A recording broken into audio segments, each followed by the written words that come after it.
सोनटक्के नैसर्गिक शेतीमध्ये आपलं सर स्वागत ताई. या ठिकाणी सोनटक्के नैसर्गिक फार्मला भेट दिलात. तर मी आपल्याला आपला परिचय विचारू इच्छितोय. आपला परिचय द्यावा ताई. मी डॉक्टर संध्या पांढरे बोलत आहे. आम्ही या सोनटक्के नैसर्गिक शेतीमध्ये आलो. आम्हाला ह्याबद्दल धनंजय प्रभूजींनी आम्हाला कळवलं याबद्दल की हे आहे म्हणून इथे नैसर्गिक शेती चालते. आम्ही इथे भेट दिली. इथल्या ह्यांनी शेतामध्ये गाई पाळून त्या शेतीवर त्यांच्या याच्यावर गोमूत्र आणि शेण यांच्यापासून तयार करून त्यांनी बरेच सारे प्रॉडक्ट्स तयार केले त्यांचे, आणि त्या याच्यापासून नैसर्गिकरित्या ही शेती करत आहे. आणि ह्यांची शेती खरंच छान आहे. आणि ह्याच्यावर कुठल्याही प्रकारचे कीटकनाशक किंवा आपले खतं, रासायनिक खतं यांचा प्रयोग न करता ह्यांनी फार छानरित्या शेती केलेली आहे. असा प्रयोग सगळ्याच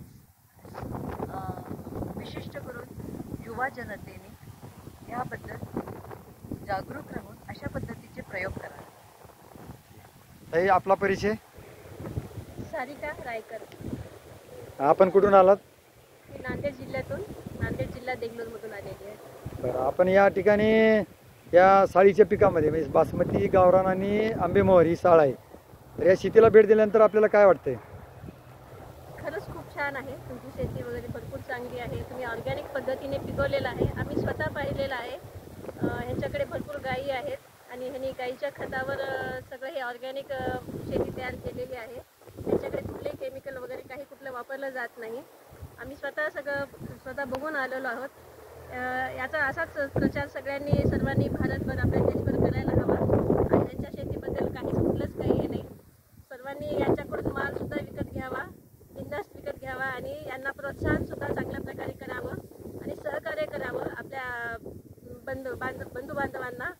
अशा प्रकारची शेती तुम्ही पण करा आणि यांना सहकार्य करा. जय हिंद, जय भारत. आपण आमच्या या नैसर्गिक शेतीला भेट दिल्याबद्दल आपण या ठिकाणी बासमती साळ आणि आंबेमोहर आणि गावरान या साळीची पाहणी केली. आणि येते वेळेस आपण गावरान मूग, हिरवा मुगाची पण पाहणी केली. आपण आपला अमूल्य वेळ काढून आमच्या शेतीला, सोनटक्के नैसर्गिक शेतीला भेट दिल्याबद्दल आपले शतशः आभार, आपले धन्यवाद देऊ इच्छितो. विषमुक्त खा, निरोगी राहा.